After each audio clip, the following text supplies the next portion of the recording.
have been working on thinking of them, like designing the idea of how they would work, but not as a on a practical sense. So I would have to structure it first. It has to start with a 2 to 3 second hook.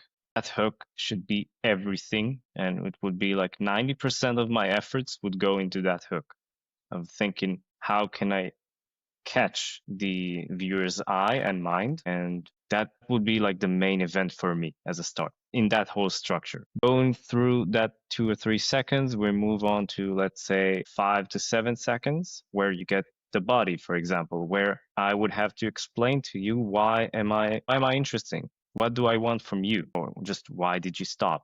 What was the reason for it? And that obviously would have to be entertaining and eye-catching, and would probably have a lot of cutscenes and a lot of, like, let's call it blinks. And the rest, which is basically the outro, would have to be a CTA, some sort of a call to action that could be beneficial for, of course, for me and for the viewer. And it would have to probably end on a high note that would be able to complete the loop. So if you're watching it on a loop, it will be connected, which is more of a visual effect, but our brains really appreciate those, like, complete cycle in almost an unconscious way.